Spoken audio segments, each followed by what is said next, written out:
dañuy am mbégte bu baax teew fi nga xamante ni moo di Yeumbeul Nord ngir dooree fi suñu émission bu mag bii di l'heure du bilan. heure nag ku ko dégg xam ne am na lu jot waaye bilan itam ku ko dégg xam ne am na lu fi jot a jaar. li jot a jaar ak li jot mooy li ñu fi boole tey waxtaanee lépp li nga xamante ne dafay soxal gestion ak développement de la commune. xanaa ma bàyyi sama consultant Yacine Sagna mu nuyoo laataa ñuy jox invité ñu nuyoo présenté wu ñu ko suñu émission. salaamaaleykum sama naataango Fafa. di la nuyu di la ziar. di nuyu waa Yeumbeul Nord bi nga xam ne ñooñu dalal tey. sur l'heure du bilan avec comme nu ko waxee Fa nu mu ko waxee Fafa. ñun waa BIC bulletin d'information communale di ko rafetlu nag. parce que ñu bari dañ koy ragal l'heure du bilan. parce que boo nee l'heure du bilan rek ñu bari dañuy xalaat fu sori. waaye ku liggéeyal sa askan loolu warulaa tiital. ku toxal ak sa askan pendant ay années loolu warulaa tiital. kon donc tey ñiy rafetlu loolu di dalal ñoo xam ne tamit ay kàngalma lañ nekk ci développement ku nekk ci sa pàcc. di ko liggéeyal say askan ci at yi passé ñu def plateau bi nag pour permettre leen ñoom ñu seen askan mën a xam ñoom lan lañ leen liggéeyal parce que du ñëpp ko xam seen askan tamit mën a servir comme ñoom ay exemple def leen ay référence pour que ëllëg ñoom ñu mun a doon royukaay beneen bi tamit pour que seen askan tamit mën leen gunge ci li ñuy def kon donc tey lii nga xam ne moom fi indi moom mooy tout simplement l'heure du bilan. waaw am nañ fi ñetti invité tey dañuy jiital suñu doyen bi nga xamante ne maître karaté la nekk ceinture noire suzerain dan mu di Mahmoudou Diop ñu gën koo xam ci turu Sensei Ndiaye doyen ñu ngi lay bàyyi nga nuyoo présenté wu. asalaamaaleykum mbooloo mi maa ngi leen di nuyu di leen ziare di wax ne daje bi ñu daje fii yàlla na ci yàlla wàcc jàmm ak xéwal. di rafetlu journal BIC invitation bi ñu invité te wax dëgg yàlla bilan comme ni nga ko waxee. bilan moom bu ñu jotee yàgg na yéen di ngeen yéex a ñëw sax wala ñëw bu yàgg ñu defal leen bilan man nag maa ngi tudd Mouhamed Diop. ñu wax Ndiaye Diop ceinture noire 6e dan. 4 fois champion d'Afrique plusieurs fois champion Sénégal ci wàllu domaine karaté et jamais battu en boxe français savate au Sénégal et même en Afrique. En même temps ma nekk président départemental de Pikine association des parents d'élèves UNAPES nekk président de la coordination de Yeumbeul Nord de association des parents d'élèves UNAPES man ak samay naataango ñu ngi toog fii ànd ak Yaay Ndiaye Ablaye Guèye Yacine Mal ki nekk Kandji yooyu ñëpp ay responsable lañu donc ñoom laa fi àndal ci loolu aussi ma nekk responsable des arts martiaux dans le département de Pikine nekk nag comité de santé membre médical ci IHO en retraite mais jusqu'à présent maa ngi exercer dans mon quartier voilà merci beaucoup. voilà merci doyen dañuy bàyyi suñu délégué de quartier Abdou Seye mi nga xamante ne moom mooy le plus jeune délégué de quartier fii ci Yeumbeul mu nuyu présenté wu wax ak askan wi Abdou ñu ngi lay jox kàddu bi. asalaamaaleykum waa BIC TV maa ngi leen di nuyu asalaamaaleykum assistance bi nga xamante ni ñoo fi toog war ñu suivre sunu émission bi comme ni nga ko waxee man maa ngi tudd Abdou Seye nekk délégué de quartier Djidda Marine mooy fi ngeen nekk nii ci sama quartier la bokk maa ngi aussi nekk responsable politique di rafetlu émission bi nga xamante ni moom la ñuy waaj a def nii di ñaan yàlla lépp lu ñu fi wax rek mu doon njariñu askan bi parce que loolu moo ëpp solo quand on parle de l'heure du bilan bi ñuy def mooy li ñu jot a liggéey ak li ci askan bi doon xaar merci. merci Abdou ñu ngi lay jaajëfal dañuy bàyyi Bachir moom tamit mu nuyoo ndaw la boo xam ne dañ koo yebal mu nuyoo présenté ki ko fi yebal wax ñu tamit voilà waxtaan ak moom ci émission bi. jërëjëf soxna si tout d'abord da nga may permettre mu nuyu sama co-invité yi. nuyu aussi l'assistance et je vois que aussi il y a une représentativité jeune et c'est important. man nag maa ngi tudd Bassirou Nouhoum Ly nekk coordonnateur du mouvement Ndam mooy nouvelle dynamique autour de Matar pour l'émergence. damay permettre rek ma def transition. koo xam ne ni moom laa fi représenté muy monsieur le maire Matar Diop. mu nekk 3e adjoint mairie de la ville de Pikine. En même temps aussi mu nekk directeur de l'hôtel des députés. Donc di rafetlu comme sama naataango yi fi ñu jaar votre émission l'heure du bilan. tey ñun en tant que mouvement politique. nekk ci mouvance présidentielle dinañu neex trop ñu ñëw toog war a mën a def bilan boo xam ne def nañ ko pour askan bi pour suñu Yeumbeul pour suñu département merci beaucoup. merci beaucoup voilà dañuy ñëwaat ci suñu doyen monsieur Diop moom mi nga xamante ne nu ma koy waxee sax moo fi teewal parents d'élèves yi nga xamante ne ñoom ñoo ko jël jiital ko mu wax ñu lan mooy rôle am exactement ci diggante école bi ak élèves yi ak parents yi ak ñi leen di jàngal lan mooy rôle am moom en tant que président de cette association. Si vous me permettez de def benn feedback tuuti bi ñu ma nommé en tant que président association des parents d'élèves bu CEM moom ak Mariam Diop. foofu la ma njëkk a nommé ma nekk avec 3000 parents d'élèves. bëgguma woon sax nekk président parce que amu woon temps boobu. mais dañu ma obligé ba ma nekk président. bi ma ñëwee li ma njëkk a xool mooy que amul woon coordination entre les parents d'élèves. école bu nekk am nga APE. mais amul woon benn coordination nga xam ne dañuy yëkkantandoo dóorandoo. sama mission jëkkoon nekk loolu d'abord ma fexe yàlla dimbale ma. ba au niveau de commune de Yeumbeul Nord bi ma nekk nii. ñu def coordination bi ci 9 écoles primaires. Autant il y avait 2 CM ak benn lycée léegi nag 3 CM moo fi nekk ak benn lycée ak 9 élémentaires ñu ñëpp ñu bokk nekk benn jóge ma ci loolu ma dugg ci département bi yàlla def bu ñu defee ensemble général ñu xool sama man amuloon vote parce que candidat bi fa amoon dama proposé au niveau département ñëpp ne man la ma nekk président départemental de Pikine loolu moo ma poussé ba ma dem au niveau national nekk vice-président au niveau national noonu suñu rôle mën naa nekk ay syndicats suñuy doom lañu on est là uniquement pour défendre notre population nos enfants et notre établissement parce que parents d'élèves ñëpp nga sa doom nekk école sa doom ñàkk nekk école parents d'élèves nga effectivement parce que xale yi il faut ñu am ku leen ñu leen di gunge effectivement te jamono bi dafa changé boo xam ne te lépp ci école bi la nekk. école bi mooy defar mooy yàq. mais aussi tamit parents yi tamit des fois dañu am problème difficulté yu métti yoo xam ne pour soutenir leurs enfants. bon conséquence moo tax peut-être mais mënu ma comprendre que xale bi dafay ñëw école. inscription bu amee mu inscrit nga ñu ko ay fourniture nga yaakaar ne fourniture boobu toute l'année. moom mooy dox. xale bu ñëwee. ne sama bic dafa jeex waaye sama kay dafa jeex nga ne ko demal xaw amul lu mu la jox xale bi day tere ñun parents d'élèves yi social boobu lañ koy dox récupérer ay élèves yoo xam ne dañuy dem seen kër jàppale leen surtout xale boo xam ne ñu xam ne xale koo xam ne bëgg na jàng mais amul ay moyens. beneen bi mooy aussi dañuy protéger aussi les enfants au niveau de l'établissement lu ñu ne protéger mooy que sur les bulletins de naissance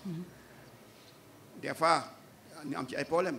doyen nga baal ma doguma la parfois dañuy gis xale yoo xamante ne tey jii dañuy jàng ba benn niveau bi am ay problème de papier ñu ci bari am na ñoo xamante ne bu ñu amul suivi wala ku leen taxaw dañuy mujj bàyyi est-ce que yéen loolu seen association bi dafay dox ci xool xale yi nga xamante ne amuñu papier di leen jàppale pour que ñu bañ a abandonner école yi est-ce que loolu yëpp seen association bi da ci. association bi mi ngi koy def mun naa ne 2016 parce que maa ngi sama deuxième mandat. 2016 bi ma ñëwee problème boobu laa fekkoon mais 2017 am na xale yoo xam ne ñoo def surtout ñu doon def BFM il y avait 484 élèves yoo xam ne dañoo doon dem dans la rue à cause des non-papiers d'état état civil ci laa soo sama daal la ànd sama commission dem gis président du tribunal ñu jàppale ñu ba xale yooyu 4 donc ñoo ci demul examen. Inch'Allah. beneen année bi mu ñëwee aussi tamit mu am même problème problème bi mu amoon nag mooy que parce que dafa am beneen déggoo boo xam ne amuñu ko woon avec la mairie surtout la mairie de Yeumbeul Nord problème mu non inscription bulletin non inscription mais yàlla def na bu ñu waxtaan ak IA wala IF ba jubóo ci benn kàddu ñoom dañoo dimbale xale même bu déposé PSM génnul mu def examen après nag ñu topp ci donc ñun ñu ngi ci kayitu xale yi ñu ngi ci santé xale yi ñu ngi ci loo xam ne aussi ay difficulté loo xam ne xale yi dañ koy am. am na solo doyen xam naa dañuy ñëw ci Abdou Seye mi nga xamante ne moom délégué de quartier la nekk le plus jeune chef de quartier mën naa wax sax moo ñu dalal tey ndax nee nañu sànq ci waxtaanam fii nii sama quartier la voilà dañu lay laaj rek yow en tant que nekk jeune nekk responsable politique lan moo nekk say motivation tey ba nga engagé wu ci politique. ma njëkkee ci politique bi déjà comme tout jeune rek boo nekkee xale moom soit yaa ngi ci association wala soit yaa ngi ci banditisme wala soit yaa ngi ci bëgg a nekk acteur wala quelque chose comme ça donc ku nekk da nga am choix booy def man ba ma gënee nekk xale dama choisir bokk ci ay association donc peut-être association yi ma bokkoon motivé nañ ma ba ma ne damay engagé wu ci milieu politique bi loolu aussi mën naa wax ne lu ma motivé la beneen bi aussi may lire ay livres yoo xamante ni day wax wàllu politique di wax wàllu engagement ma ni mais pourquoi pas man du ma bokk ci ñooñu donc loolu ñaari aspect yooyu moo ma dugal ci politique. kon maanaam yow sa engagement associatif la moo la propulsé dans la scène politique moo la yóbbu ci environnement politique daal. mën nañu wax loolu waaw. am na solo dañuy dem ci Bachir mi nga xamante ne moom moo fi représenté Matar Gueye moom tamit nekk jeune boo xamante ni tey jii nii xëy na moom la ñuy laaj li ñu waroon a laaj ki ko fi yebal tey jii nii yéen association ndam boobu noonu lan moo ko tax a jóg ak lan mooy ndam exactement. waaw sànq maa ngi expliquer le mouvement ndam parce que ndam soo koy bind maanaam NDAME muy N bi nouvelle dynamique autour de Matar pour l'émergence soo koy traduire en wolof ndam mooy la victoire te képp jeune wala bépp nit soo nekkee ci benn affaire bëgg nga ci am ndam effectivement maintenant ndam lu ko tax a jóg ndam si dafa composé de femmes jeunes adultes et sages benn jeunesse nag moo ko porté benn jeunesse intellectuelle bu toog xool la commune de Yeumbeul Nord jeune politique xool la commune de Yeumbeul Nord xool ay manquements yoo xam ni gis na ko bi étant aussi des jeunes politiques bokk ci mouvance présidentielle gis benn responsable boo xam ne muy monsieur le maire Matar Diop muy def liggéey bu am solo au niveau de la commune ñu ne pourquoi pas duñu formé wu dem toog waxtaan ak moom porté ko par rapport ak échéance yu ñu jëm mais aussi porté ko par rapport ak mën a liggéeyal Yeumbeul parce que déjà mën nga doon politique wala nga nekk benn responsable am ay moyens mais parfois ci bannière bi nga koy defee doo am benn bannière pour def ko donc étant jeune ñu consulté wu dem ci moom waxtaan ak moom ne monsieur le maire dañ laa bëgg a porter nga doon suñu candidat aux élections municipales ci loolu ça fait 2 ans déjà ñu ngi liggéey nekk sur le terrain di liggéeyal askan bi sànq maa ngi koy wax le mouvement bi lu ko tax a jóg rek parce que politique wax naa ko c'est-à-dire que jadis politique gars yi ni nga ko doon jàppee mooy politique politicienne ñun nag on veut être des jeunes politiques wala des hommes politiques ñoo xam ne nii dañuy nekk ay jeunes wala nekk ay hommes di liggéeyal pour seen askan. Bachir ma nga baal ma sànq yaa ngi wax ni ndam benn mouvement la boo xam ne dafa composé wu ay jeunes intellectuels cela veut dire que ni ndam boog ay intellectuels kese ñoo fa nekk wax nga tamit aussi ne maire ñun ñoo dem ci moom cela veut dire que ni bokkul ak ñi nga xamante ni dañuy créer association commencé am ampleur ci fenn monsieur le maire woo leen ci rukk ne leen kaay yéen a jël seen initiative dem ci monsieur le maire. effectivement xam nga politique ku naan politique. politique amul la classe intellectuelle kese politique c'est un ensemble. c'est-à-dire que c'est pour ñëpp moo tax ma wax le jeune adulte tout ça. maintenant ndam lu ko tax a jóg du question monsieur le maire dañoo yor suñu association c'est pas une association. c'est politique wax naa la mouvement politique la ñun on est au sein du parti APR. c'est-à-dire que ci loolu ñu génn ne dañoo bëgg créer benn mouvement boo xam ne nii porter benn personne boo xam ne nii jàpp nañ ne kooku suñ ko tegee au niveau de la municipalité dina faj soxla Yeumbeul donc ndam loolu moo ko tax a jóg et depuis boobu aussi ku xam nekk Yeumbeul Nord xam na mouvement ndam xam na aussi liggéey boo xam ne nii mu ngi koy def sur le terrain donc loolu déjà je pense que suñu demee ba ci kanam dinañ ci ñëw ay activités yoo xam ne nii li ngay dut baaraam la li nga gis la lu nit ñi di dund la liñ naan li ci kanam rawuli ba waaw merci non mu ngi fii maanaam les actions sont là. ah yéen a posé ngeen ay actions yéen a ngi waajaat yeneen. merci beaucoup c'est ça. ok inchallah voilà dañuy. waaw man comme nu ko waxee rek di ma fi gis j'ai vu des gens engagés yoo xam ne dañuy nekk fii pour seen askan. te mu doon lu am solo parce que boo xoolee man mën naa la wax leen maa ngi doog a gis le plus jeune délégué de quartier parce que defe woon nañ ne sama quartier la mais gis naa tey bu ko gën a jeune te fii laa ko gisee Yeumbeul Nord kon donc tey man bu may ñëw rek damay revenir aux anciens parce que da nga dugg volet boo xam ne dafa am solo muy volet éducationnel te volet éducationnel yow dafa am ci ñaari pàcc yoo xam ne ci nga ne benn bi muy les arts martiaux muy discipline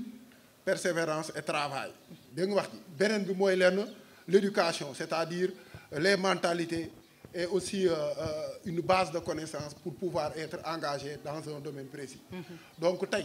man damay laaj doyen résultats yi nga gis ci éducation sénégalaise ñu koy dégg ci chaque année dégg nga wax ji éducation résultats yi nga xam ne doxul à hauteur de 35%, à hauteur de 25% parfois ñu koy wax au niveau des examens est-ce que yéen entre les enseignants et les parents d'élèves def ngeen ci ay journée de réflexion pour trouver ay solutions pour que lii nga xam ne mooy résultat yii nga xam ne reflété wul l'environnement reflété wul le niveau d'éducation au Sénégal ngeen mën a ko résoudre. Merci c'est-à-dire li nga wax ni dafa am solo trop te su ma juumoo le 29 bi passé la ñu doon def benn CDD au niveau du département de Pikine au niveau de la préfecture pour kaay mel comme nii mais damay féliciter Pikine d'abord parce que boo xool ci résultat au niveau national Pikine est premier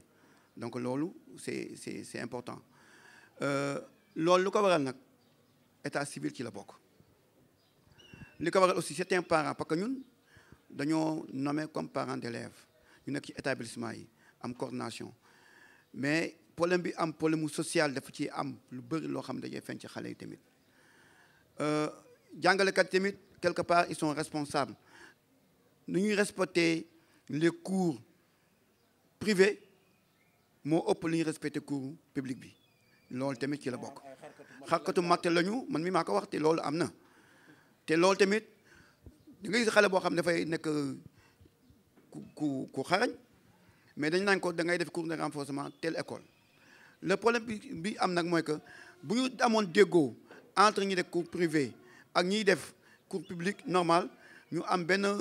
lënkoo bu ñu am seen biir kon problème di am parce que dafa am genre firange bi nekk seen diggante ñu constaté ñun kii def privé day wax ne moo gën a mun a jàngale ki nekk ci public bi ki nekk ci public naan ñee xamuñu dara donc ñoon ñaar ñun nga xam ñoo seq xale yi suñu dajale woon seen doole teg ko ci benn xale kon waxuma la résultat yi ngeen wax sax benn ëpp loon donc daal lu doyen waxee mooy maanaam dafa war a am benn synergie d'action bu war a am entre les acteurs de l'éducation pour que lépp loo xam ne problème la bu mën a dox kon donc tey ñun en tant que sénégalais dañu war a ñaax nit yi ñu fexe acteurs yi nekk ci milieu bi mën a ànd doon benn pour que permettre suñu doom yi mën a seen jàng mën a gën a muccub ayib donc Fafa yow. waaw mën nga dem wax ci délégué wax ci. damay contribuer par rapport ak association parents d'élèves yi am fii. et je crois que état bi dafa war a mën a gën a jëmmal association bi. parce que man je pense que association la dafa tuuti ci ay parents d'élèves parce que parents d'élèves rôle bi mu war a jouer ci biir école bi dafa yaatu.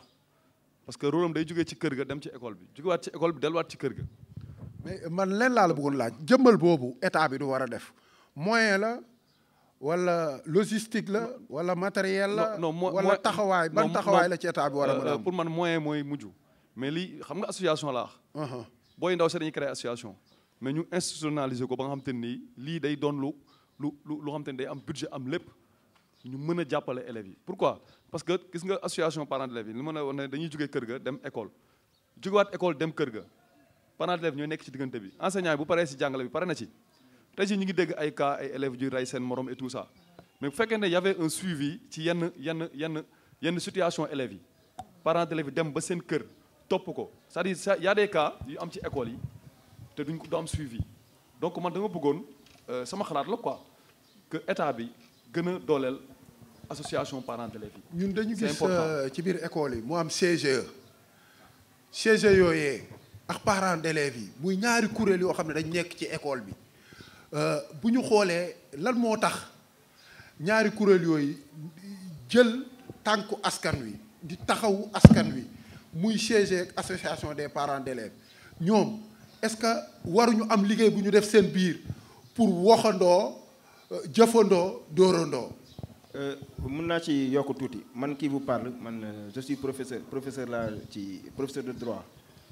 si série Estek mën naa am loo xam ni peut-être mën naa ko ci yokk surtout aussi di rafetlu liggéey boo xam ne nii Santhie mu ngi koy def et là aussi Abdou Seye wax na ko mais je pense que même avant même l'État c'est-à-dire les communautés c'est-à-dire les communes doivent aller vers subventionner ces mouvements associatifs au niveau de la ville de Pikine am na parfois on les appuie par rapport à ça donc loolu parce que nit mu ci liggéey te amul moyen parfois day doon ay difficultés que ça soit et surtout aussi am na loo xam ne aussi day am mooy c'est la communication soo gisee parfois ñuy lajj ci lu bëri c'est parce que du am communication entre l'administration les parents d'élèves et aussi yeneen association yoo xam ne ñu ngi au sein de l'école war a mën a def benn travail de sensibilisation au niveau des élèves xale parfois fugg la xale parfois surtout les élèves parfois si âge de maturité la wala âge de puberté la yenn yu bëri dañ koy def sans pour autant ñu mën a comprendre le pourquoi ñu koy def et que aussi soo leen di sensibiliser parfois il faut aller vers la coercion mooy vers des sanctions ainsi de suite mais je pense que liggéey boo xam ne nii association parents d'élèves à Yeumbeul ñu koy gis ñu koy def su nekkoon association yëpp noonu lay activé loolu je pense que dina doon solution par rapport à ces problèmes. Bassir wax ji am na solo waa professeur dama lay laaj par rapport ak Bassir mu ngi wax léegi appui est-ce que appui boobu noonu muy wax pour parents d'élèves yi yéen a ngi ciy gis seen bopp est-ce que autorités locales yi nekk ci gox bi ñu ngi leen di jàppale ci côté pour association boobu noonu gën a jëm kanam est-ce que yéen a ngi gis seen bopp ci. gis nañu ci tous te je suis bien placé à le dire au niveau département et au niveau local musuñu am budget lu ñuy def ñoo koy defal suñu bopp xale bu feebar parent lu ñuy taxaw dimbal parent bi ku am gàllankoor xam nga xale bu ne mu nekk adolescent dugub mois boobu day gis boppam foofu la rente di bëri tout restant ñu ngi nekkoon démb Grand Yoff dese bi fi amoon foofu ak leen parce que dama bokk au niveau national dañuy dem ba ay Tamba ak actuellement ni ñu ngi ci ay mouvement yoo xam ne kaa yi mel comme noonu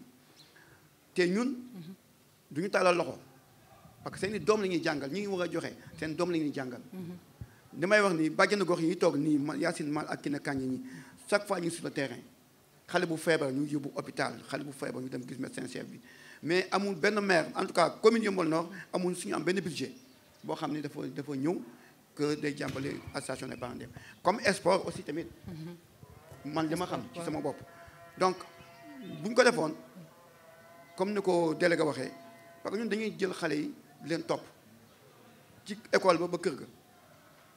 parce que déjà bi Covid amee tamit c'était la même chose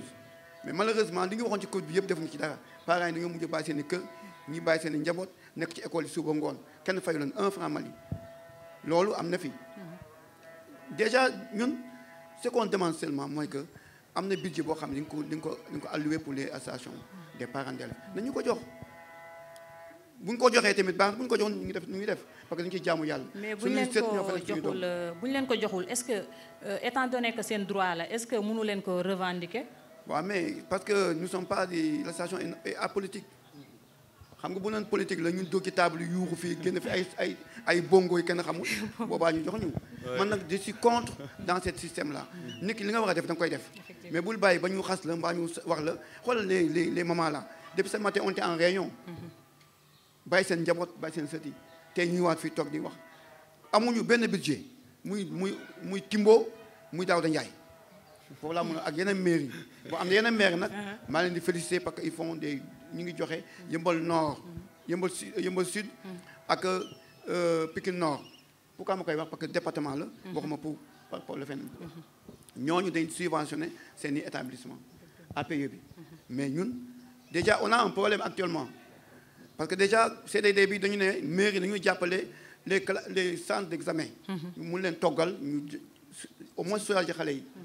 ñun daaw au niveau de CEM Momar Diop nga ma fa nekk président ñun parents d'élèves on a fait une cotisation jël xale yi ñi def examen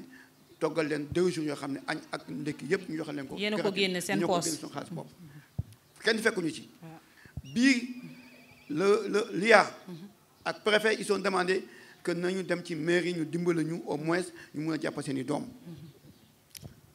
loolu kenn war leen ko woon wax. centre d'examen. am na fii yëmb au niveau de Yëmbal. c'est Momar Diop Ablaye Diop Sotrac ak benn école bi ñoom ñoo fay nekk xanaa soo jëloon 100 000 ou 200 000 sa rafetal sax nga jox la ñu togg ci ay xale ay ndox ak yooyu. mais amul. ñun maire daf ñoo seetaan en tout cas def na ay action yoo xam ne daaw. ci bilaam def na ay blouse ay blouson je ne sais pas ay blouse. ay kaye quelque mais booy dimbal nit ki ku xiif kan nga koy dimbal da ngay bàyyi mu lekk ba naan ndox nga soo ko dimbal moment bi muy xiif nga koy dimbale parce que dimbal bi médecin après la mort on a déjà opéré ba patient bi jóg dem yoonam ñu soog a topp nan kan koy faj parce que loolu waxtaan la diggante APE ak établissement bi CODEC bi ak APE bi ñu toog waxtaan ñu ne bon école mi ngi bëgg ubbi xale amuñu fourniture ñu jàppal ci mais boo demee ba 3 mois après ngay soog a dimbale fekk ne à présent mairie bi créé benn cadre boo xam ne di ngeen mën a retrouver wu di liggéey ak moom. mais bu ko defee foofu lépp luy problème ngeen mën ko saytu ngeen mën ci nekk. li gën a garaaw sax mooy que da ngay bëgg a ñëw waxtaan ak ñoom ñu lay sànni da ngay ñëw bëgg a waxtaan parce que ñun ak nu mu temeel ñoom la ñuy liggéeyal parce que tey jii bu Yëmbal Nord par exemple bi ma nekk fii délégué de quartier di ma bàyyi ñu toog ñu ne école bi meilleure école du Sénégal Yëmbal Nord la bokk. kan moo koy ndamoo du maire. lycée baa nga nii def ay résultats lycée Yëmbal mi ngi def ay résultats yu palpable nga xam ne Dakar fu mu nekk nii ñun bu ñu demee région dañuy wax ak yéen lycée Yëmbal Nord la El Hadj Ibrahima Diop la nga fay def booy am ay résultats mais parents yi dañu ciy jàpp. enseignants yi dañu ciy jàpp professeurs dañu ciy jàpp mais gisuñu suñu bon en fait PAVA bi daf ñu koy lycée boobu et cetera mais les partenaires ñoo ñuy jàppale mais yenn école primaire yi nekk fii yëpp ñii amuñu gardien ñii amuñu femme de charge ñii amuñu électricité ñii amuñu ndox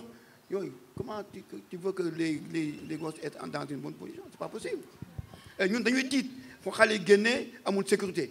bu xale yi génnee dañuy daw ci oto yi fii on avait même demandé faire des doodaan ici pour xale yi mais chaque fois booy mbëkk ay mën nañuy woo ay n'importe quelle heure xale yi mbëkk nañu ko fi ma daw ñëw gàddu yóbbu ñëw. monsieur Diop defe naa ne loolu leer na xanaa ñu laaj Bachir mi nga xamante ni. waaw Bachir yow war nga cee wax kay parce que kii li mu wax nii xaw naa doy waar trop comme vous représentez di yow yaay représenté autorité politique bi fii doyen li mu wax xaw na doy waar nee na da ngeen leen seetaan trop. effectivement bof du ma dugg li communal parce que je ne suis pas là comme représentant du maire actuel. mais vous êtes. waaw je pense que au niveau de Pikine parce que moi aussi je suis chargé de com au niveau de la ville de Pikine appui gis naa au niveau même des bilans qu'on met appui parents d'élèves yi. j'ai vu ça sànq moo tax bu mu nee ville de Pikine ma xaw a titillé tuuti. mais gis naa appui boobu kese. maintenant il faut aller loolu laay wax maintenant c'est-à-dire que sànq lu ma doon wax moo tax il faut aller vers formaliser les subventions. c'est-à-dire que ñu ne chaque année budget bi subvention des parents d'élèves temps c'est-à-dire il faut aller vers ça. c'est-à-dire mu bañ a nekk rek ci appui ainsi de suite. par exemple ñun mouvement bu ñu yor moi je pense que même mën na ma ci témoigner bu Covid bi amee. je pense qu'on a eu à faire des actions. c'est-à-dire que mouvement je vous dis mouvement. mouvement mooy c'est un monsieur le maire Matar Diop buy génnee ci poosam. qu'on aille vers les écoles. que ça soit ci ouverture première ouverture yi ñu jënd ay masques jënd aussi ay détergents. poosam c'est-à-dire est-ce que mën nga leeral. poosam mooy xam nga quand je dis le maire wala ma ne Abdoulaye wala beneen maire. ñun dañoo am on vote un budget suñu xaalis ñu boolee. ñu ne lii budget mairie bi la. fu ñu jëlee suñu xaalis lañ jël. mais nullement quand je dis poosam mooy moom il n'est pas le maire. vous avez compris. Oui. c'est-à-dire que foofu moo tax ma naan poosam. vous avez compris c'est-à-dire que bu dee keneen def na ci budget la jëlee def. donc loolu foofu laay waxee. am na action yoo xam ne def nañ ko joxe nañ ay masques joxe nañ ay détergents ba ñoom parents d'élèves fekk na leen école bi amul école Yëmbal bu ñu demul jox leen masque jox leen détergent jàppale leen même les postes de santé les districts de santé yoo xam ne ni on a pris des moyens ñu génnee leen di leen jàppale dem aussi def tour parce que xamoon ba léegi sax je pense que dina doon occasion ñu wax ko. par rapport à la Covid-19 la Covid est là il faut qu'on se protège ñun aussi si suñu doole ñu ngi def suñu kéemtalaay kàttan aussi di jàppale. d'accord man leen laa la bëggoon laaj. ci nomenclature budgétaire communale bi ces éléments là d'appui dañ ko ciy définir mais lu tax tey loolu nga xam ne dañ koy voter dans le budget des communes ñoom duñ ko exécuter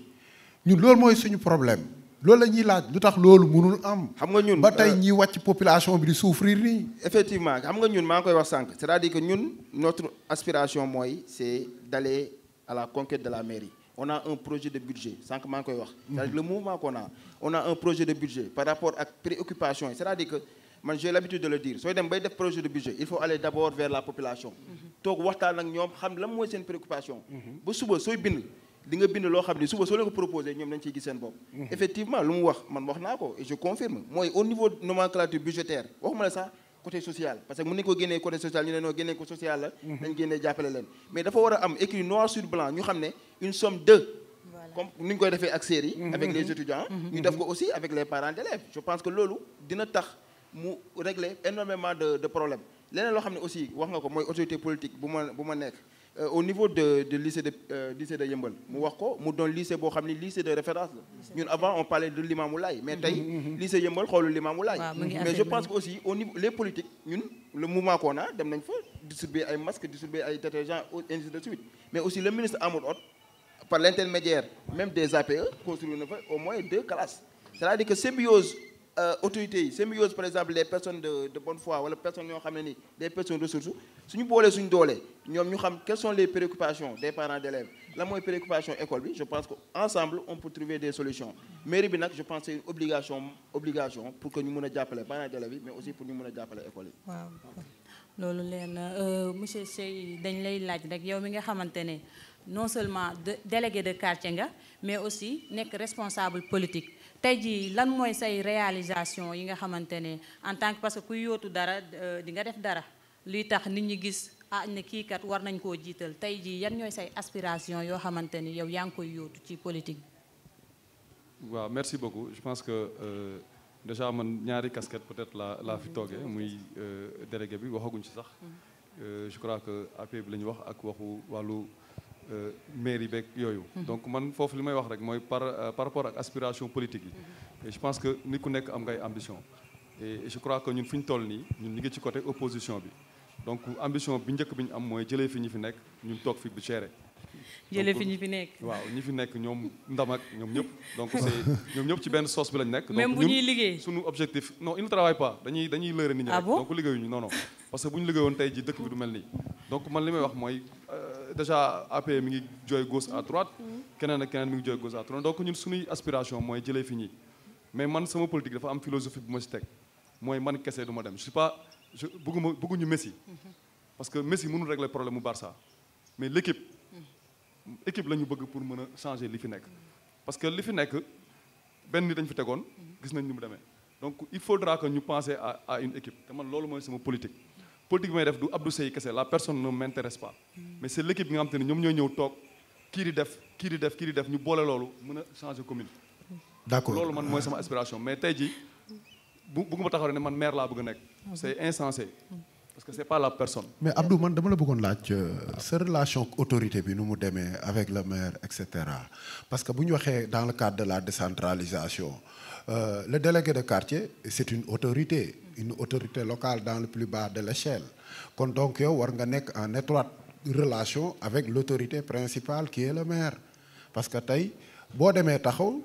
ci kanam nga ne ko délégué nga dootoo homme politique mais représentant du peuple ngay doon. donc yow je dis que y a 2 casquettes. waaw ñaari casquettes yooyu laa bëgg a xam yow. nan ngay taxawoo ci kanamu autorité bi. c'est-à-dire man en tant que délégué de quartier. man ci autorité wu maire bi laa nekk. d'accord loolu dama ko reconnaître. c'est-à-dire man yàlla may na ma ba damay dissocier. maanaam damay séparer. tey jii maire bu ma woowee je suis le délégué de quartier Abdou Seye. su ma demee ci réunion chef de quartier yi je suis le délégué de quartier Abdou Seye. donc je suis pas aussi un délégué boo xam te nii su ma gisee lu baaxul du ma ko wax parce que loolu arrangé wul sa autorité bi ngay nekk. mais parfois est-ce que sa casquette politique du jox l'homme politique un jugement radical envers quelqu'un qui s'oppose à ses ambitions. waaw loolu mën na nekk parce que loolu fi lañ ko fekk fi lañ koy bàyyi. déjà gis nañ fi le président Macky Sall am na ñoo xam bëggoon na ànd ak liggéey ak ñoom mais gis nañ ni mu demee mais maintenant fii c'est-à-dire le maire bu fekkee ne muus na. parce que délégué de quartier aussi waxuñ leen ne da ngay nekk bu pouvoir bi ñëwee da ngay topp pouvoir bi nii. en matière politique non mais côté administration nga koy topp. d'accord man foofu dama ciy liggéey ba jeex ak moom su ma woowoon suba damay dem liggéey ak moom ci loolu. amoo leen ci benn problème ci côté boobu noonu. non parce que moom moo am problème ak peut-être ñenn ñi parce que xam nga tey jii boo jëlee comme ni wax le maire bu fekkee dafa jël casquette politique bi teg ko ci kanamam du xool ne kii délégué de quartier la. Voilà. dama war a régler ay problème quartier. côté boobu laay waxee. Voilà, côté loolu la. délégué bi. c'est-à-dire ñun délégué man délégué bi en tant que délégué. En tant que j'ai délégué. pas de problème ak le maire bu ma ko waree laaj mbiru quartier bi. ok je crois que bërki dem moo ci mujj bi muy def ay lampe dafa ma woo téléphone ne ma maa ngi def lampe ci digg ci Télémarin ma rafetlu ko. ne ko nag mënu nga ma ko teel a yëgal. maintenant kooku bu fekkee ne moom day jël casquette politique teg ko ci kanam du defar quartier bi tey jii sama quartier fii parce que yaa ngi may benn kii ma mën a wax ci quartier bi. tey mën naa wax ne. boo duggee ci quartier bi waaw. da nga naan mais est-ce que y a un maire bu fi nekk parce que quartier bi ñu nekk nii la fa nekk ko néew waa quartier bi ñoo ko fa def. Ah bon? notable quartier bi ñoom ñoo ko fa def. yéen ñan problème ngeen jànkonteel ci quartier bi. mais maanaam problème ci wàllu inondation set, problème wàllu- inondation mi ngi sunu quartier tey jii boo génnee bassin bi mi ngi fii à côté kenn defaru ko bassin bi benn braque lañ defar ko ñu maire bi mais ñun boo ñëwee sunu quartier fii kenn defaru ko kenn defarul quartier bi lu dul waa quartier bi déjà boo génnee am na benn machine foofu laa war a nekk sax tey di liggéey machine boobu le président de Ndam Matar Diop moom nga xam ne notable la buggul sax ñuy tudd quartier di tudd politique moom moo ñu jàppale ci machine bi déjà le chargé de l'environnement mi ngi fa di liggéey maire bi dafa am service environnement boo xam te ni moom moo fi nekk mais ñoo ko liggéeyul xam nga peut-être des fois la personne elle n'est pas mauvaise mais entourage am moo dul baax parce que mënoo jël liggéey nga jox ko wàllu environnement mu ñëw ci quartier yëgalu ko chef de quartier bi yëgalu ko notable yi yëgalu ko kenn mu ne moom liggéey na fa boo ñëwee nga xool li mu liggéey da nga naan lii c'est pas possible ñun ba ñu indee machine ba ñu ko indee si la quartier bi am féex si la napp bi wàcc juste rek pour vous dire que ne nit ki bu fekkee ne da nga sekk ak moom liggéey non dem ci ba jeex bul xool ne kii day politique parce que loolu moo tardeel communes yi yu nekk Sénégal actuellement moo tardeel aussi même le politique du président Macky Sall parce que day jàpp nit comme ay opposants mais du jàpp nit ñi comme ñii dañoo war a mën a ànd ak ñoom liggéey ci liggéey jotee waaw mën naa laaj benn question lu tax état bi boolewu la ci programme de lutte contre les inondations te gouvernement Sénégal génnee ci budget ay milliards mu am prêt hivernal et cetera. ah mais c'est-à-dire yow état ngay wax commune ngay xool état. non état laay wax bu waxee bu ma waxee état. waaw dafa tënk un programme national pour nga xam ne gox-goxaan yëpp a ci ne. pour faj problème mu gox-goxaan yëpp ci wàllu inondation. mais après mu tas ko. waaw. xam nga da ko tas après. waaw ba mu ko tasee kan moo ñu nekk responsable bu njëkk bi. maire. jeex na donc déggal wax moom nee na def na wàllam ci wàllu prévention inondation yi mooy nee na indi na fa machine boo xam te ni man délégué bi yëguma ko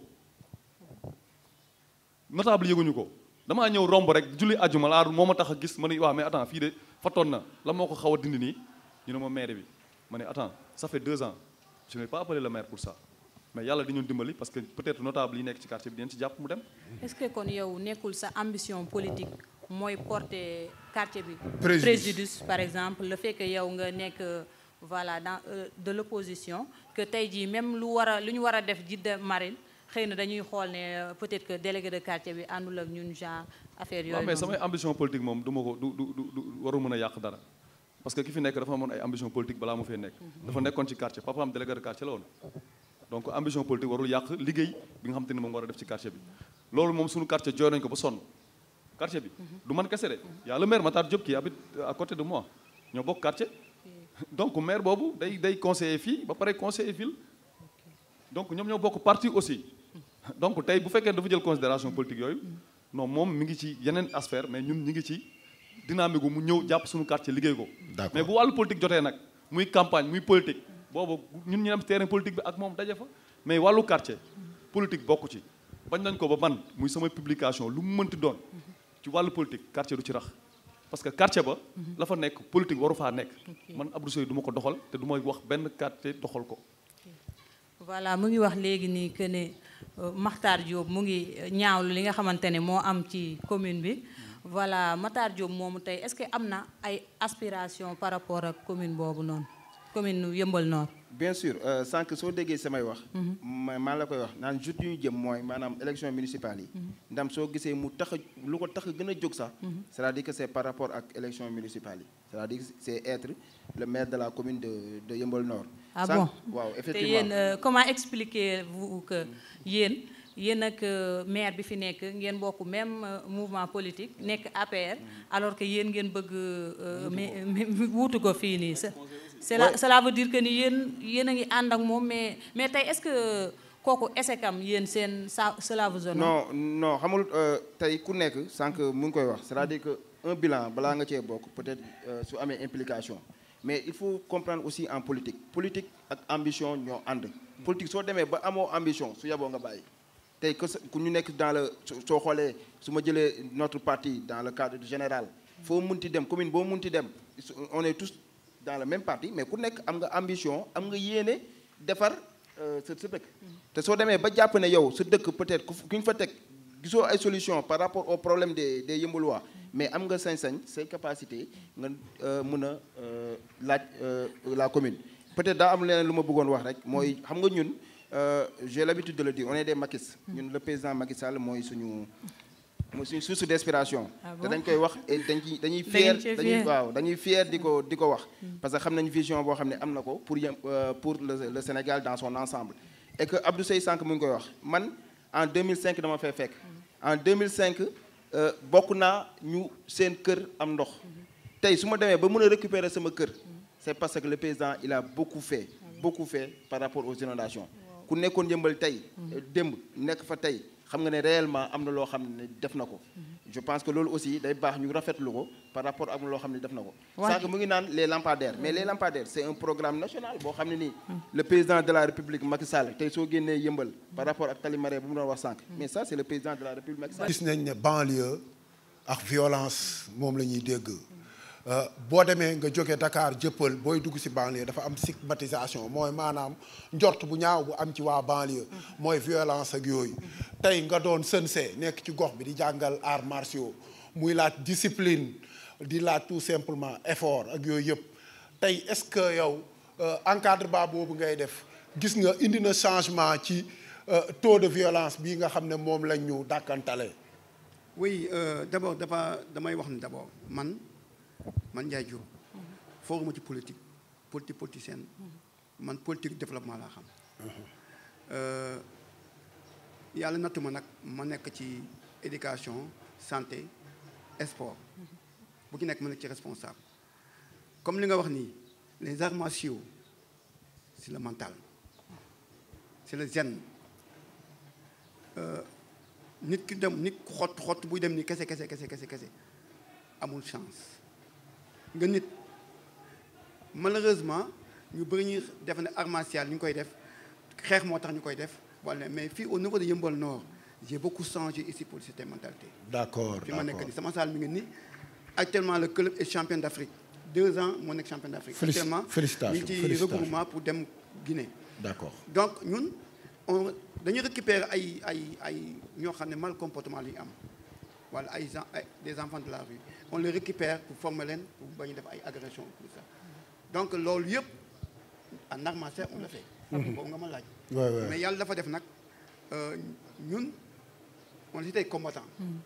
xam dëkk bi nu mu demee. nekk dama nekk ay mag léegi. di xam fu ñuy jaar xale yi ba ñuy dimbali seen i waajur am ñoo xam ñu ngi fi j'ai des gosses qui sont là. dañoo bàyyi jàng mais ñu ngi commencé def ay cours de renforcement ba daaw am na benn xale boo xam ne dafa bàyyi woon jàng mais dafa commencé jàng ba daaw mu am bac. c'est formidable il est maintenant première dame. c'est formidable te mu ngi ci regroupement bi actuellement. on récupère les talibés dañuy ñëw ak seen i potes ñu jël leen former leen sama benn élève mi fi Daouda Coulibaly et cetera CM lycée bu Islam et puis nag ñoo gën a dàq jàng xale bu nekk premier dans son classe boo ko wooyee laaj ko daan damay def art martial. profito pour occasion bi di rendre hommage Pakoti bi nga xamante ni tey la juróom-benni at mu tëdd ci biir suuf donc ñu ngi koy ñaanal fi mu nekk gënal ko fi mu jógee ñu ngi ko doon defal première édition mémorial am donc ñu ngi ñaan yàlla rek que fi mu dem gënal ko fii parce que Pakoti Yeumbeul doomu Yeumbeul la te Yeumbeul la bokk aussi donc loolu laa doon profité di wax rek na ko ñëpp ñaanal te incha allah yal na ko yàlla xaaree àjjana. ñu bàyyi avec le public rek bu nekkee am na ku bëgg a poser question bu ko defee mu poser ko suñu invité yi avant ñuy pouvoir conclure daal. man nag je suis le 2e vice-président de l'UDAPS bu département bu Pikine en même temps je suis le président de la PE bu CM Tivaouane Diacksao fii nag bi ñu fi commencé ñëw maître bi ñuy commencé indi fii ba léegi on a vu des changements inauguré nañ fi ay CM def nañ fi ay lu nekk kon nag on ne peut que vous féliciter et vous remercier le président tamit moom it lu mu wax loolu la parce que les parents d'élèves sont mis en rade dans ce système là. C'est un mauvais système mais quand même on a subi les conséquences. Auparavant ñun ñoo doon gérer les écoles ñu doon defar le mais biñ ko roccee ba léegi jox enseignants yi l'école est devenue mauvaise parce que le système ça varie de chaque année il y a un changement donc élèves yi xaw ma na ñuy def ba génn ci mais quand même xëy na seen jom la ak seen motivation. école bi xale yi ñu ngi leen di indexé di accuser parents d'élèves yi du n'importe quoi jëm leen àndaat tuuti seen xel ngeen xam ne sa parents d'élèves yi jëfuñu leen. On vous a dit, on vous a mis à l'école pour apprendre et pour devenir quelque chose dans cette vie-là. C'est pas pour se casser la gueule ou bien aller se noyer dans les eaux là inutilement. ngeen góorgóorlu yéen ñëpp ñu ngi leen sant major état major bi yëpp waa APE bi yëpp ñu ngi leen gërëm di leen sant. asalaamaaleykum maa ngi tudd Cheikh Diop Diong bokk ci conseil communal de la jeunesse bu Yeumbeul Nord bokk tamit ci comme ni ñu koy waxee rek lu ay di njàmbat. collectif des jeunes des Niayes su ma ko waxee yaakaar naa ñu bari dinañ comprendre mais déjà balaa may xuus ci wax ji damay nuyu déjà waa BIC à travers le responsable de sunu xarit invité ñu tey vraiment pour ñu ñëw assister ci plateau bu am solo bi nga xamante ne yaakaar naa casting bi nga def xaw ma ku la ko conseillé waaye casting bu baax la ndax ñi nga invité ñëpp. nekkuñu ñoo xamante ne buñ toogee dañ naan ñii ñoo ñan Yeumbeul ñëpp leen xam et même au-delà te li ñu fi wax yëpp wax dëgg yàlla ay cadre responsable la cadre yoo xamante ne day wane ne ñoom bëgg nañ seen réew bëgg nañ seen askan mais sama intervention man maa ngi koy accès ci loo xamante ne yaakaar naa moom moo préoccupé du ma ne Yeumbeul kese mais Niayes bi l'ancien arrondissement des Niayes parce que comme département de Keur Massar am na léegi kon arrondissement des Niayes existé tout mais lu may wax mooy la question du projet d'élargissement de la route des Niayes mooy tali bi nga xamante ne parce que route des Niayes bu ñu ko waxee mooy tali bi départ rond-point Keur Massar ba rond-point Liberté 6 loolu mooy route des Niayes te ñu defar tronçon bi nga xamante ne moo féetewoo Liberté 6 Grand Yoff ba terminus Pikine mu defar tamit li fi wax tronçon bi départ rond-point Keur Massar ba Mbëbës mu des tronçon bi départ terminus Malika ba police Thiaroye kon te ñu président de la République à travers le sous-préfet lancé woon ko en 2016 à l'espace jeune de Malika en 2017 projet bi tàmbali ñu waroon ko livrer tronçon bi en 2019 en 2018 liggéey bi taxaw ñu defar benn voie bàyyi ko en tout cas képp koo xamante ne yaa ngi emprunté tali bi gis nga jafe-jafe yi nga xamante ne population bi ñu ngi koy jànkoonteel Bassirou président bi mu lancé projet bi ñëpp a tàcc woon parce que dañ ne Yeumbeul dina fi doxee am désenclavement parce que ku jóge ville sax bëgg a ñëw Yeumbeul da nga naan jaratu ko daanaka ñi seet sax suñu mbokk ñi dëkk Dakar bariwul parce que koo ne Yeumbeul laa dëkk mu ne la foofu dafa sori wala dara soriwul waaye dafa amul yoon bu fa jëm kon infrastructure routière nekk na lu am solo ba tax na bi ko président lancé ñëpp a tàccu mais mën naa ne dañu dem ba si biir en tout cas moo am désespoir ndax liñ doon xaar wax dëgg yàlla amagul quoi mooy tali bi pare Yeumbeul désenclavé wu dem ak dikk bi mën a yomb pour mën a créer développement yaakaar naa loolu moo tax ñu créer collectif bi ñu nekk ay ndaw jiite ko ndaw yoo xamante ne ñoo bokk arrondissement des Niayes Yeumbeul Nord Yeumbeul Sud Malika Keur Massar une partie de Thiaroye ak une partie de Djiddah Thiaroye Kaw ñoo ci nekk di xeex yaakaar naa bi ñu commencé ba tey nag am na quelques yoo xamante ne mi ngi commencé di am mais ba tey dañ ne des na dara amagul keroog gis nañ gars yi ñëw nañ def benn xaw ma dañ doon théâtre xaw ma def benn taf yëngal daal di delluwaat ndax ñu dem mais loolu ñun ba tey wax leen ne collectif bi ñi ngi taxaw tey lañ gën a taxaw pour jàkkaarloo ak état bi parce que président de la République am na volonté yaakaar naa instance bi gën a rëy ci jël décision c'est le conseil des ministres wax na joxe na instruction mais ñi ci des mooy c'est les services techniques de l'État à travers le ministère des infrastructures à travers le ministère de l'économie et des finances à travers l'AGEROUTE mi nga xamante ne ñun ñooy liggéey tali bi en tout cas encore une fois kii la bu may def benn cri de cœur boo xam ne dama koy def encore une fois pour wax ne wax dëgg yàlla population arrondissement des Niayes ñi ngi réclamer encore une fois la reprise effective des travaux de l'élargissement de la route des Niayes je vous remercie. c'est Limamou Laye Diop di nuyu assistance bi yëpp mais juste rek intervention bi may indi dama koy lancer waat muy benn affaire boo xamante ne ñun on est des acteurs dañuy nekk ci terrain bi tout le temps parce que moo tax kii moom mais moom dinaa reprocher tuuti gars yi def plateau bi parce que waroon nañu am représentant mairie bi parce que soulevé nañ fi des choses yoo xamante ni waroon nañ ci indi ay éclaircissement et xam nañ ci dara aussi loo xamante ni mën nañ ko wax sam papa mën na ma seede parce que actuellement moom on dit bien que PA bi dafa développé aspect wu éducation et que à Yeumbeul Nord dëgg la on fait des résultats positifs mais à Yeumbeul Nord dafa am ay lacunes yu bëri yu nekk ci éducation bi fii nii et que ñu war ko wax donc je pense que ni bien fii nii amoon na place u élève bu fa waroon a mën a toog amoon na place u représentant wu maire wala benn enseignant bas ci école privée la nekk c'est un professeur mais école publique yi fii dafa metti y a des problèmes yu graves yu nekk fii nii ci biir CM bi ci école Ablaye Diop aussi parce que école Ablaye Diop on peut pas accepter ñi ngi porté wu benn combat primaire la suñuy jarbaat ñoo fa nekk ak suñuy doom suñuy rak ñoo fay jàngee école bu toy nii ay xale yu ndaw di fa jàngee amul ndox amul courant c'est grave plateau bu mel ni di am ci maison de la femme maire bi kenn toogu fi pour wax ñu lan moo waral loolu mënuñu ko lijjanti ba léegi paraît-il ñu ngi nekk ci phase nangu kontooru ndox bi la xaw ma courant bi te y a des choses yoo xamante ni dafa ñaaw beneen bi ci des bas nduxum li lay sànni xeer parce que y a notre cher grand frère Matar Diop bi nekk fii nii conseiller la fii ci municipalité bu Yeumbeul Nord conseiller la aussi au niveau du département kon je pense que ni il habite à 0 mètre du CM et de l'école Ablaye Diop kon yooyu noonu waroon na ko mën a porté wu mu nekk un combat et il dira pas que ni yëguñu ko jaral nañu ñun ñu def ci ay live wax ci jaral nañu aussi ñu sos suñu daal seet ci yenn yi et am na benn problème boo xamante ni pas waroon nga ñu ci mën a leeral tuuti aussi mooy situation bi nga xamante ni CM bi ñu ngi koy dund ci élèves yi mu commencé causer des problèmes ci yenn parents yi mu nekk situation boo xamante ni principal bi jël na tort bi teg ko ci APE bi APE bi aussi bon jox nañu ay versions yoo xamante ni peut-être mën nañu wax ni c'est plus crédible que liñ ñu jox fii nii mais en tout cas dañuy wax ñoom Cheikh Diop Jong dama leen koy lancer waale dañ koy boole ci combat collectif bi parce que CM bi am na benn problème bu grave bu fi nekk te du APE bi moo koy lijjanti c'est aux habitants de la commune de Yeumbeul noonu ñu lijjanti ko Abdou Seye délégué jaru ngay sëgg ci nga bokk parce que ñi war a porté wu combat yi noonu da ngeen ci am pas de responsabilité vous les délégués parce que vous êtes des parents d'élèves CM bi mi ngi yàqu daf may metti nag parce que man fa laa génnee fa laa amee BFM donc waaw fa nga jaar kii xam na li may wax donc daf ñuy metti bu ñuy yàq réputation bi nga xamante ni CM bi moom la doon am il faut ñu jug sol suñuy dàll xeex ci di jeexale ci bas nduxum li Matar Diop c'est un républicain comme ñun n'est-ce pas ngeen taxawal benn mouvement femme bi wax na ko sànq ci biir parti bi la nekk mais aussi je peux pas admettre Matar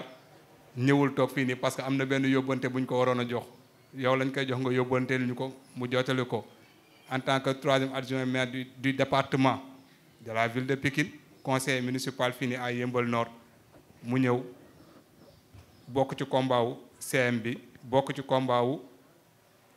école Ablaye Diop bi mu taxaw ci def ci li ko war tali bi nag yéen a doon remercier le président suma jumut di remercier le maire Matar Diop soxna si soo ñu ko mënee may ñu tontu ñu wax ñu lan moo tax taf yëngal bi eggale wuñ ko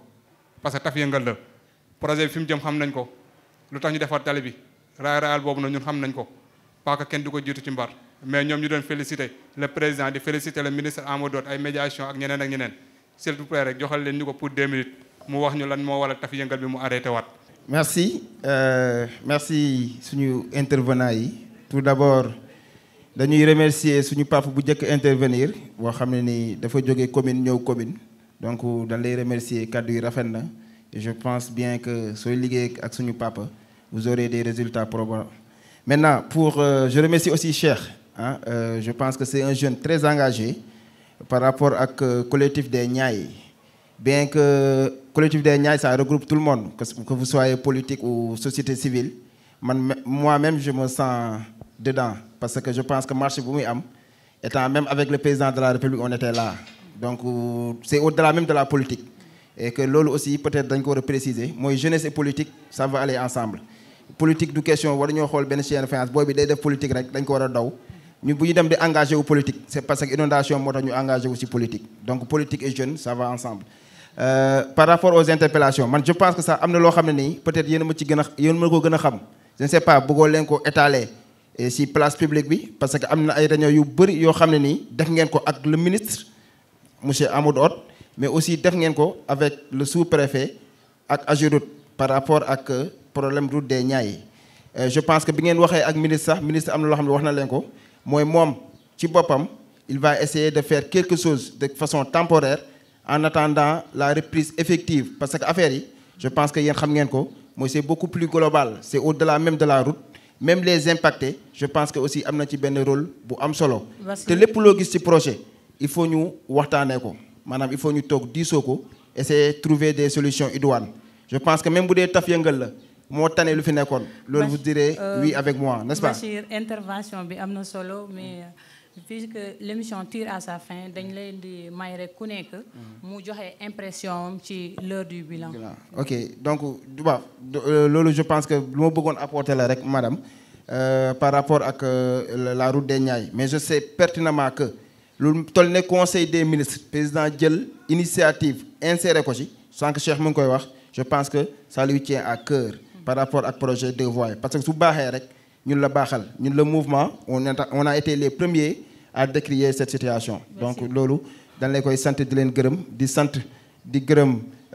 di leen gërëm ci invitation bi je pense que big tey jàpp naa ne suñu big la. lépp loo xam ne ni aussi luñ ci war a mën a def pour jàppale ko pour mu dem parce que ñun amuñu lu gën banlieue bi. lépp lu ñu am lu gars yi di wax rek mbër bi lu muy wax guddi guddi banlieue guddi guddi yëmbal guddi guddi Pikine donc ñu leen di sant di leen gërëm merci beaucoup. Je pense que li may njëkk a def mooy déjà interpellation yi am di gërëm comme Bass rek. ñi nga xam te ne jóge nañ ci commune ñëw ci commune pour jàppale sunu président bi respect à lui aussi vraiment ci liggéey bi muy def donc déjà Limamou mi ngi ñuy interpellé par rapport ak CM bi je pense que ñëpp dégg nañ li mu wax te incha allah dinañ ci taxaw ànd ceeg APE bi parce que tey jii émission bi dañuy permettre à ce que ñu fexe ba APE bi nuñ ko mën a dooleelee ci communication ci wax ba ñu dégg ko fu sori incha allah sincère dinañ ko def moo xam te ne loolu dinañ si mën a réal beneen bi mooy par rapport ak route des Niayes bi je crois que Cheikh li mu wax amul leen lu ñu ci dolli loolu dafa nécessité sax dama koy ñaan waa BIC ñu def ci émission bu rëy boo xamante nii dañuy woo comme ni ñu woowee nii woo toute la population de Yeumbeul des Niayes sax surtout c'est puis ñu boole ci waa collectif des jeunes des Niayes ñooñu vraiment liggéey bi ñuy def am na solo te vraiment respect à ces jeunes là responsable conscient xam nañ ne affaire bi du football du taxawaalu du dem géej mais responsabilité bu ñu war a engagé la par rapport ak développement wu seen i commune ak seen i dëkk donc Cheikh li nga wax am na solo te vraiment xajul ci émission bi ñu nekk mais cri de cœur bi ñun ñëpp ñoo ko bokkandoo te ñi ngi seen ginnaaw xam ngeen ko ñi ngi seen kanam te dinañ leen jàppale ci lépp loo xam te ni mën nañu ko def ci xeex parce que mbir mi xeex lay mujjee pour ñu am li ñu bëgg foog ñu xeex parce que looloo fi nekk réew mi pour nga am loo bëgg da ngay xeex ba am ko donc ñun dañu xeex ba ñu defaral ñu sunu route des Niayes bii parce que moom rek moom moo ñuy mën a sigil fi mu toll nii pour nga jël taxi ñëw njëmmal 5000 francs boo ko joxee taximan muy journée day bañ 6000 7000 ngay am parfois 10 000 bu dee feet la loolu nag dañoo bëgg mu arrêté donc vraiment dégg nañ ko beneen bi mooy maa ngi remercier assistance bi di ci boole sunu présidente Khalifa si bi nekk guy gi muy Fati Doumbia ñëw na ànd ak délégation am di remercier aussi waa quartier bi ñëwoon nañ maire yi mais xam naa affaire u añ ak yooyu moo tax ñu demaat donc loolu aussi ñu ngi remercier beneen bi mooy Big TV je crois que mooy bulletin d'information communal loolu il faut que nit ñi xam ko c'est-à-dire lii lu njëkk la ci communes yi journal la woon léegi ñoom ñu ngi ci audiovisuel bi et je crois que dañ leen war a dooleel te lii bokk nañu si leen di dooleel maanaam lii nii autorités yi nga xam te ne ñëwuñu et je pense que loolu man interpellé nañ ci wax laaj naa ci sax balaa may toog mais je crois que ñoom am nañu responsabilité tontu ci loolu et je pense que ñoom duñ def émission bu toll nii te duñ ci boole maire yi loolu aussi li ma am dama ñoom émission bu toll nii mënuñ koo def duñ ci boole maire te et puis ñun tamit nous sommes assez responsables duñ ñëw toog te ñu xam ne am na beneen parti bu waroon toog ñu wax loo xamante ne ni leeruñu wala gëmuñu ko donc ñoom di ngeen ci am nañ responsabilité après di ngeen xool di ngeen tontu ci li ñu wax mais man yaakaaruma ne di ngeen def émission bu toll nii te maire yi du ko yëg loolu mënul nekk juste pour dëggal li nga wax délégué maire partem def nañ appel tey jii nii comme li nga wax rek du ñu def plateau bu toll nii te duñu autorités locales yi duñu leen contacter juste que ñoom ñoo décliné ñu bindaat leen appel pour ñu mettre ñu en rapport avec seen chargé de com mais finalement mujj ñu ñëw mais pour juste que tontu ci intervention Cheikh defoon nañ appel mais ñoom ñoo répondrul appel boobu noonu appel bi nga wax tamit par rapport ak Deux Voies yi dégg nañ ko te big moom foog naa ne moo di bulletin d'information communal bigu ñëpp la te dinañ ci bàyyi xel xanaa ñu bàyyi doyen mu voilà joxe son dernier mot laataa ñuy ñëw tàggatoog yéen ci merci beaucoup ay remerciements la di jaajëfal sama rakk yi sama doom yi te wax dëgg yàlla ñu ngi commencé am yaakaar parce que boo nee ba nekk xale di yëngu ci benn affaire ba nekk mag am ñu lay wutu te ak loxo set dana war a sant yàlla gën nañ ñaanal man de personnellement damay encouragé ñëpp di la ñaanal yàlla jàppal leen di wax ne école bi surtout le CEM moom Maram Diop ni ñu ko waxee damay ñaan parents d'élèves yëpp ñu jàpp ci am na benn combat bu fi amoon dégg nañ ko mais man xam nga man des fois ji koy soldat bi dafay ñëw dama làq-làqal ki indi problème bi affecté nañ ko parce que li indi problème bi mooy que dafa am question gestion financière ensuite le plus grave ñuy menacer xale yi des notes tant que tudduma ak yow du ma la yor sa note ñun ñu taxaw ci limaamu mi sama doom bi ci wax xeex ci dugg ci ba sës am le principal jënd ay jeunes ci koñ ci gox gi pour ñu combat contre les APE malheureusement ils n'ont rien compris mais limaamu mii moo ci taxaw ba wala ne écoutez c'est pas comme ça ak lay jàllo ak ñeneen ci suuf donc école bi ñun moomuñu ko suñuy doom yoo ko moom te ñun dañuy def loo xam ne jaamu yi amuñ ci dara wax naa ne fi sànq amuñ ci budget amuñ ci dara école bu ubbee ban damay jël sama xaalis def sama poche ku inscrit ñenn yi ma jox leen ak leneen ak leneen ak joxu ma koy wax dem na kon damay wante wu mais di ñaan yàlla rek yàlla na fi yàlla def jàmm lépp lu ñu mënte def muy politique muy lu mu mënte doon gox gi suñu fii la ñu dëkk fii la ñuy suul bu ñu dee nañ ko rafetal te yàlla may ñu loo xam ne moo gën li fi nekk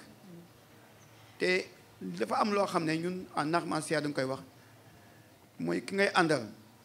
mu lay jay mooy sa ennemi ki lay wax dëgg ngay mer di xatraayu kooku mooy sa àndandoo te tey jii am nañ ci ay xale yoo xam ne wax dëgg yàlla ay jàmbar la ñu bëgg nañu gox bi démarré marché bi ñu defoon fii man ci laa bokk ñu ne ma pas mais ma ne non lii defar yëmbal ci laa bokk xool ma ci Jean xool ma ci Paul dama sol samay tërëy ànd ak ñoom ba tal bu xonq départ leen bu amee tamit c'est ça man je vous encourage yal neen yàlla may jàmm fii yéen a ko moom fii vous êtes des jeunes li gën a bon mooy nga ne que jeune nekk ci quartier amul benn njëriñ fu ñu wax nga ne mel comme ngelaw fu ñu demee fii nga dem fële bu ñu demee fii nga dem fële loolu du doxal dara ñi fi wax nii yëpp ñoom Cheikh ñoom Diop sama délégué de quartier léegi du ma la wax fils délégué laa lay wax ak moom fils vraiment je suis très content journal bi nag dama leen di ñaan lii bu mu fi gëj dañu leen soxla ñun ñoo leen soxla parce que lii bu mu tas il faut ngeen ñëw ñuy wax dugg ci école yi dugg ci sport bi man tey waxuñu ci sport bu ñu ci waxoon kon sax duñu wax leneen dugg ma ci santé bi parce que ñun en tant que parent d'élève chaque année daaw lañ ko def à cause de la Covid dañuy circoncire 150 élèves 150 xale yoo xam ne danañ jongal gratuitement avec Khady Gueye wala madame Sakho loolu yëpp ñu koy def ci parents yi xamuñu sax seen parents xamuñu leen on le fait te yàlla tax donc nekkuñu fii di xëcc ay poste neexuñu man damaa liggéey bu retraité su ma sañoon tey toog sama ñaari soxna yële ñu may jonge ay ganaar moo bañ a def dara mais maa ngi bàyyi loolu yëpp nekk ci kii bi di xaar donc yàlla fi jàmm big yal na leen yàlla may fan yu gudd amiin fan yu gudd ak ay at yu bëri amiin amiin amiin amiin amiin cher public mbokk internet yi lii lañ leen andiloon tey ci seen émission bu mag bii di l'heure du bilan am nañu mbégte bu baax tey jii nii bokk ak plateau suñu invité yi nii defe naa ne différents intervenants yëpp wax nañ fi loo xamante ne am na solo ku nekk dina ci mën a jëriñu waaye laata ñuy ñibbi dañuy sañu ñoo ñibbi te jaaruñu Pikine seeti fa suñu partenaire suñu xarit mi nga xamante ne moo di Modou Gueye xéwal borom Daaru Rahman Couture moo nga xam ne moo jaar ci tenue bii nii voilà ku ko bëgg a contacter rek mën nga koo jot ci 77 630 41 19 wala nga jot ko ci 70 601 10 10 bu la neexee tamit nga contacter ko par mail adresse mailam di drccouture.sn@gmail.com mu ngi nekk ci Pikine route des Niayes vers Canada côté tribunal bi voilà boo ko contacter ci ñetti kii yooyu noonu yëpp foo ko woo dina la wuyu boo demee ci moom macha allah di nga kontaan Modou Gueye Couture ñu ngi koy jaajëfal di jaajëfal public bi ak ñëpp ñi nga xamante ne tey jii nii ñëw nañ teew fii nii ngir émission bi jaar yoon. voilà borom décoration bi tamit laay ba Cices ñu ngi koy remercier bu baax parce que tey jii nii bu ñu toogee décor bi yanj ñu mën a xool di kontaan image yi leer moom moo fi jaar ñu ngi koy remercier di remercier ñëpp ñi nga xamante ne tey jii ñoo fi teewoon di remercier internautes yi nga xamante ne tamit ñoom ñoo ñuy may doole di ñu seetaan di leen jox rendez-vous ci beneen numéro beneen jour ci beneen émission heure du bilan